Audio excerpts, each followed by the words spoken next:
আজকে আমি মাটন বিরিয়ানি রান্না করে দেখাচ্ছি। তাতে অনেক কিছু কিছু কিছু জিনিস লাগবে, যেগুলো আমি আপনাদের বলে দিচ্ছি। এখানে আছে, প্রথমেই লাগছে আমাদের চাল, দেরাদুন বাসমতি চাল। তারপরে লাগছে পেঁয়াজ, একটু এটা স্লাইস করে কাটা, যেটা আমি বেরেস্তা তৈরি করব।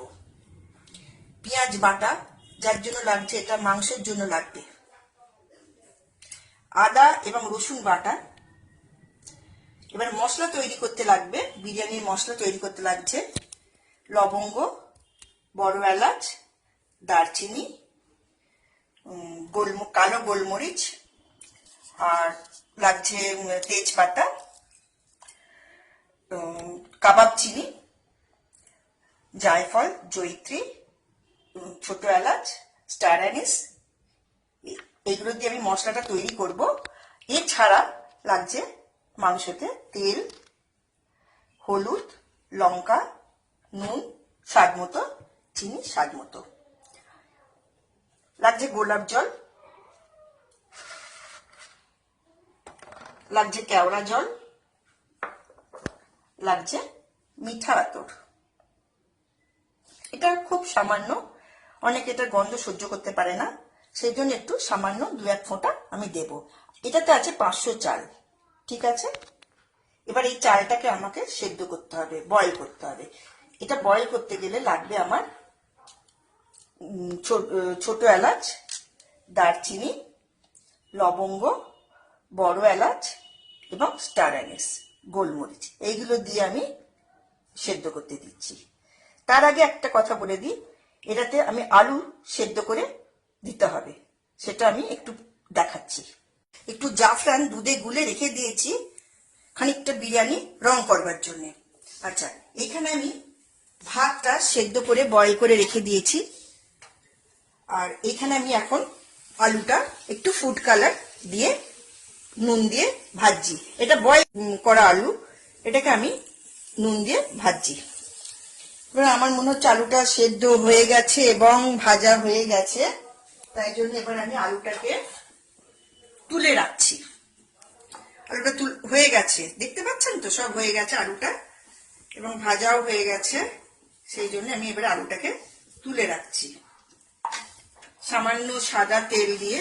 এখন তো অ্যাকচুয়াল বিরিয়ানি তৈরি হয় ডালডা দিয়ে, কিন্তু এখন যেহেতু অনেক রকম কোলেস্ট্রল রোগ বেরিয়েছে, কোলেস্ট্রল আছে, ডায়াবেটিস আছে, সেই সব মাথায় রেখে আমাকে একটু সানফ্লাওয়ার দিয়ে আমি আলুটা ভাজলাম। বেরেস্তা তৈরি করব। বেরেস্তা আমরা কাকে বলি? পেঁয়াজ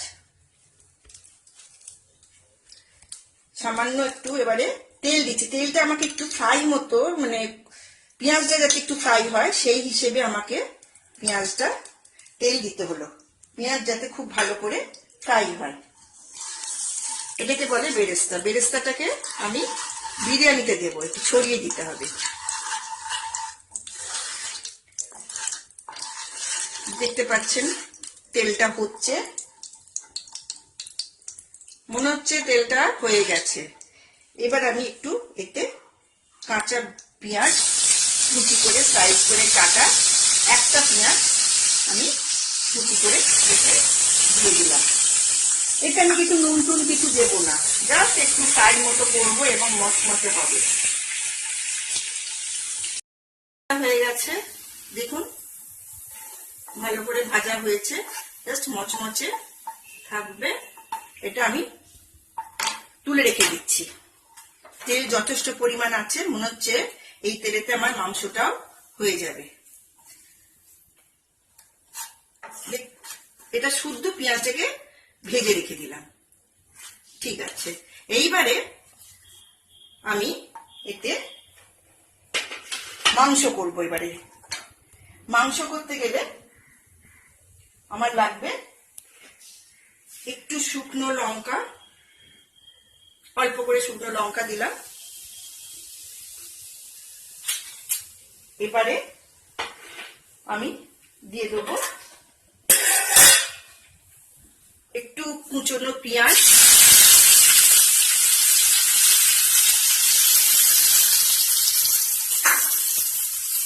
কুচনো পেঁয়াজটা ভাজা হচ্ছে।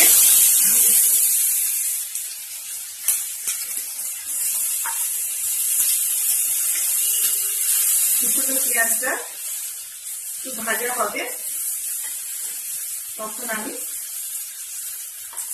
পেঁয়াজ বাটা, আদা বাটা সব দিয়ে দেবো।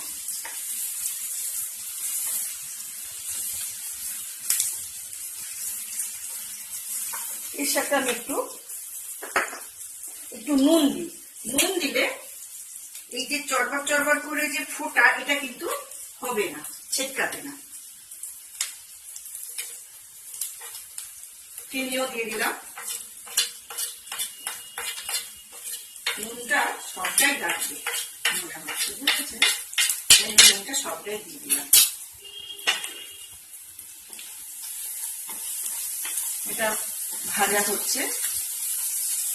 এর সাথে আমি একটু বাটা পেঁয়াজ দিয়ে দিচ্ছি।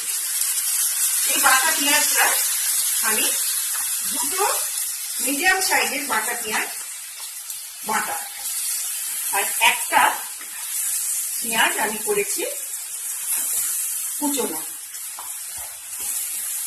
এর সাথে আমি আদা রসুন বাটা পেস্ট দিয়ে দিলাম। এবার এটাকে একটু কষতে হবে।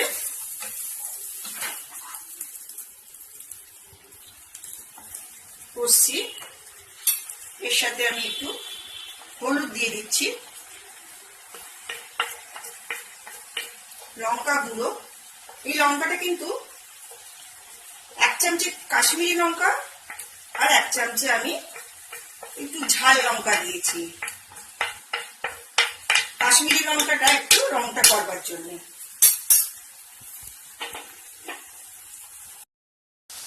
এই যেটা ভাজছি, এটা আমি একটু কষবো এবং এটা মাঝে মাঝে ঢাকা দিচ্ছি, একটু তেল ছাড়বে, তারপর আমি মাংসটা দেবো। এতে 2-3 মিনিট বাদে বাদে আপনি এটা দেখবেন। দেখছি তেল এখনো ছাড়িনি, তেল ছাড়লেই আমি মাংসটা দেব।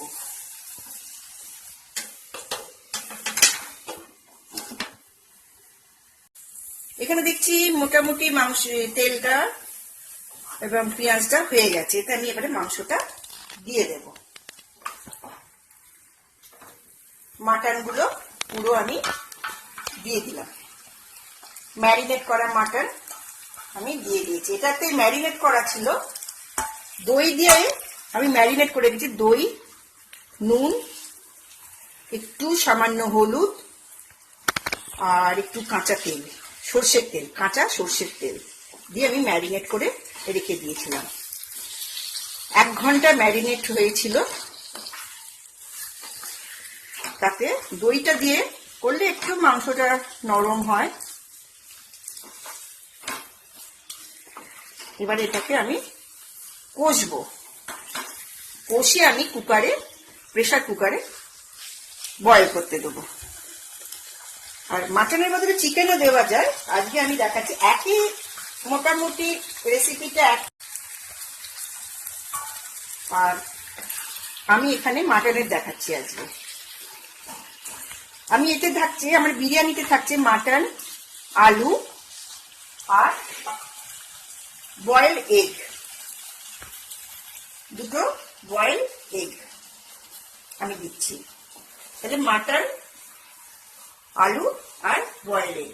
আর এছাড়া আমি যে একটা জায়গায় আপনাদেরকে বলেছিলাম কিছুক্ষণ আগে, যে মশলাগুলো আমি দেখিয়েছিলাম, ছোট এলাচ, দারচিনি, লবঙ্গ, বড় এলাচ, জায়ফল, জয়িত্রী, গোলমরিচ এবং কাবাব চিনি, এইগুলো দিয়ে যে একটা আমি একটুখানি রোস্ট করে আমি এই মশলাটা তৈরি করেছি বিরিয়ানিতে দেবার জন্য।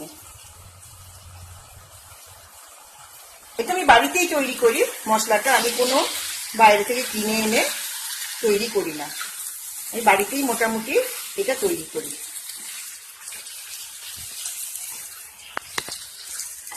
এই মাংসটাকে কষে তারপরে আমি সেদ্ধ করতে দেবো। এবারে মাংসটা হয়ে গেছে, তেলও ছেড়ে দিয়েছে, কষা হয়ে গেছে। এবার আমি মাংসটাকে কুকারে সেদ্ধ করতে দেবো, বয়েল করতে দেবো। দেখুন, এবারে আমি কুকারে এটা সেদ্ধ করতে দিচ্ছি।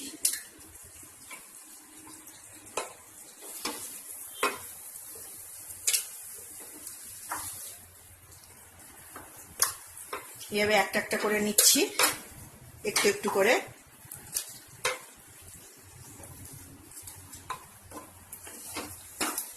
বাকিটা আমি কুকারে ঢেলে দিচ্ছি।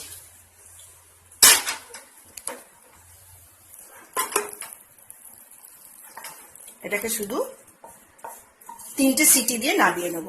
এখানে আমি চাল নিয়েছি 500, আর মাংস আছে আমার, মাটন আছে 650। আমি একটু সচরাচর যেটা হয় বিরিয়ানিতে, চাল যা থাকে মাংস একটু বেশি থাকে বা অনেকে ডবল থাকে। আমি এখানে মাটনটা 650 নিয়েছি, আর 500 গ্রাম চাল আছে। এই কড়াতে একটুখানি আমি সামান্য জল দিলাম। সামান্য জল দিয়ে কড়াটা ধুয়ে আমি কুকারটা দিয়ে দেবো। কুকারে দিয়ে দিচ্ছি জলটা। এই জলেতেই বয়েল হয়ে যাবে এবং আমার মাংসটাও সেদ্ধ হয়ে যাবে, কারণ এটা আমার মাখা মাখা হবে। যেটুকুনি গ্রেভি থাকবে সেটা আমি বিরিয়ানিতে দিয়ে দেবো। আমি এখন এটা বয়েল করতে দিলাম কুকারে।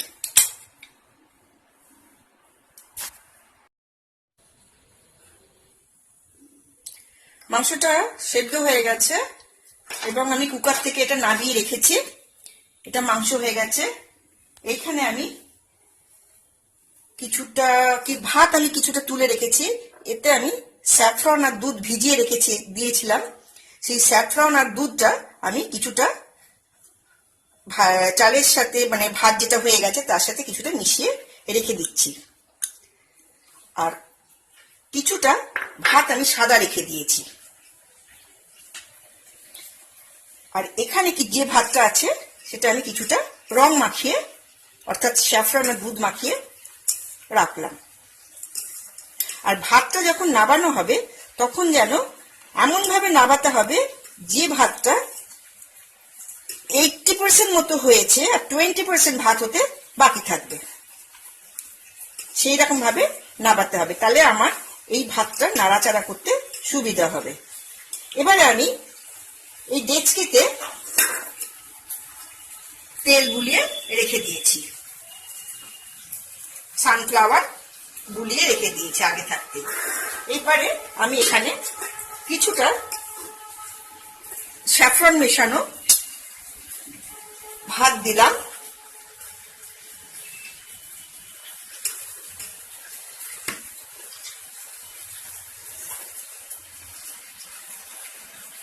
তার উপরে আমি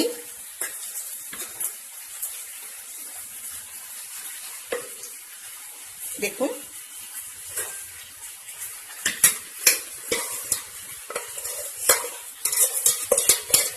পুরো ভাতটাই আমি দিয়ে দিলাম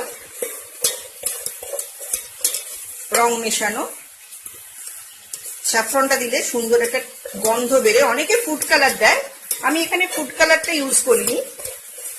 আমি এখানে দুধের সঙ্গে স্যাফরন গুলে রেখে দিয়েছিলাম।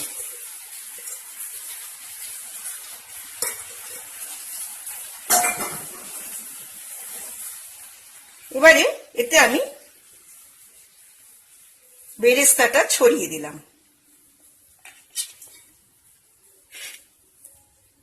4টে আলু দিয়ে দিলাম।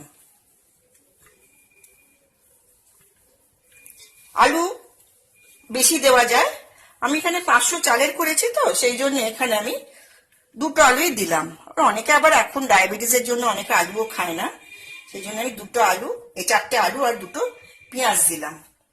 এবার আমি কিছুটা ভাত একটু ছড়িয়ে দিলাম, কারণ আমি এখানে এবারে নুন মেশাবো, একটু সাদা ভাত ছড়িয়ে দিচ্ছি।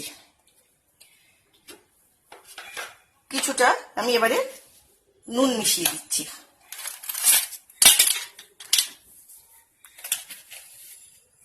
আমি যখন ভাতটা সেদ্ধ করেছিলাম তখন কিন্তু একটু নুন দিয়েছিলাম, এবার আমি আর একটু নুন দিয়ে দিলাম, ছড়িয়ে দিলাম। আন্দাজ মতো নুনটা দেবেন। এবারে আর একটু ভাতটা ছড়িয়ে দিলাম। এবারে যে আমি মশলা গুঁড়ো করা ছিল, আগেই দেখিয়ে দিয়েছি, এই মশলাটা আমি, এই যে মশলাটা গুঁড়ো করা ছিল, এটা আমি একটু ছড়িয়ে দিচ্ছি। বেশি মশলা আমি ইউজ করি না, তবু একটু, এটা ঘরে বানানো তো, তাই জন্য একটু ইউজ করলাম। এই মশলাটা কিন্তু যখনই করবেন তখনই তৈরি করে লাগানোটা, মানে দেওয়াটাই ভালো, নইলে এর গন্ধটা বেশি দিন থাকে না।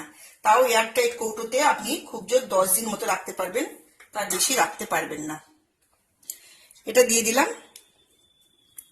সাদা ভাত আর একটু করে দিয়ে দিচ্ছি।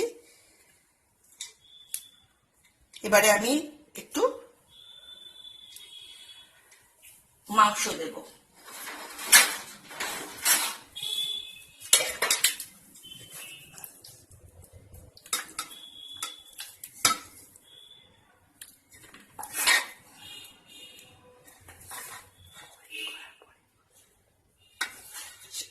এক একটা লেয়ার আমি দিয়ে যাচ্ছি। লেয়ারটা এইভাবেই দিতে হবে।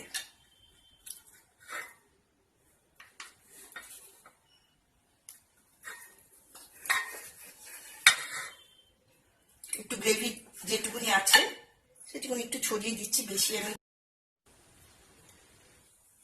দিয়েছি। এবারে আমি একটু গোলাপ জল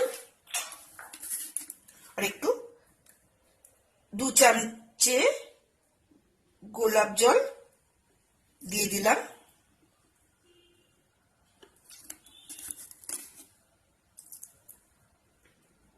দুই থেকে 3 চামচে দিতে পারেন। আর কেওড়া জল সমান সমান, যেরকম গোলাপ জল ঠিক সেই রকম কেওড়া জল যতটা দেবেন, যতটা গোলাপ জল দেবেন ততটাই ঠিক কেওড়া জল দিতে হবে। কেওড়া জল এমনই একটা জিনিস, গোলাপ জলের সাথে কেওড়া জল না দিলে চাপে, তো কেওড়া জল না দিলে চাপের টেস্ট আসে না, ঠিক গোলাপ জলও আর কেওড়া জল না দিলে আমরা বিরিয়ানির টেস্টটা পাই না। এবারে যেটা আমি করব সেটা হচ্ছে, শেষে আমি 1 ড্রপ মতো আমি মিঠা আতরটা দিয়ে দেবো। দেখুন 1 ড্রপ মতো, আমার যেটা ছিল 1 ড্রপই ছিল, আমি তাই পুরোটাই দিয়ে দিলাম। এবার আমি এটাকে দমে বসাবো। আমি এবারে, আমার মোটামুটি বিরিয়ানি হয়ে গেছে, রেডি হয়ে গেছে। এবার আমি এটা দমে বসাবো। দমে বলতে একটা বাটিতে জল নিলাম, আর এই যে আমি এটা বিরিয়ানিটা চাপা দিলাম, চাপা দিয়ে জলটা ফুটবে, বাকি যেটা আমার হতে বাকি আছে সেইটুকুনি আমার এটাতে হয়ে যাবে। তার মধ্যে আমি একটু জল, অল্প মতন, 1/2 কাপ মতো জল গরম করে মাইক্রোওভেন থেকে আমি গরম করে আনলাম। এনে আমি সেই জলটাকে আমি এটাতে চারিধারে দিয়ে দিলাম, যাতে বাকি যে ভাতটা হবে এই অল্প জলের মধ্যে ভাতটা আমার হয়ে যাবে। এবারে এটা আমার উপরে, অনেকে 4-5টা আঠা দিয়ে লাগিয়ে দেয়, আমার অতটা দরকার লাগবে না, কারণ আমি তো মাঝে মাঝে দেখবো, সেই জন্য আমি কিছু ভারী জিনিস এর উপর রাখবো। সামনে এখন দেখতে পাচ্ছি আমার কাছে সাঁড়াশিটাই একটু ভারী, সেই হিসেবে আমি সাঁড়াশিটা চাপা দিয়ে রাখলাম। মোটামুটি এটাতেই সাফিসিয়েন্ট। এতে মিনিট 15 দমে আমি রাখবো, আর তাহলেই আমি বিরিয়ানি রেডি হয়ে যাবে, গরম গরম পরিবেশন করতে পারবো। আচ্ছা, আমি 15 মিনিট হতে দিলাম।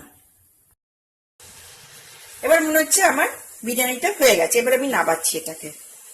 গ্যাস অফ করলাম। এবার আমি এটাকে নাবিয়ে দেখছি কেমন হয়েছে। দেখুন কেমন হয়েছে। একটু আমি এটাকে ঝাঁকিয়ে নিচ্ছি, ওলট পালট না করে দিলে আমি এটাকে সমান করতে পারবো না, অর্থাৎ মাংস, মশলা, গোলাপ জল এগুলোকে একটু মাখিয়ে সমান মানে করে নিচ্ছি। এবারে একটা প্লেটে আমি রাখছি।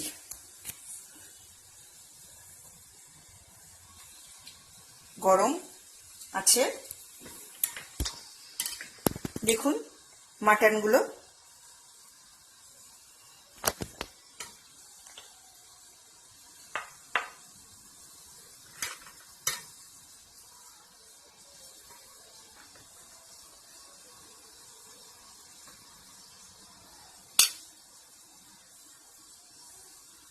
গরম গরম এইভাবে সার্ভ করবেন। আশা করি আপনাদের সবাইকার ভালো লাগবে। আর প্লিজ প্লিজ প্লিজ এটা আপনাদের যদি ভালো লাগে তাহলে আপনারা লাইক এবং শেয়ার করুন আর সাবস্ক্রাইব করুন।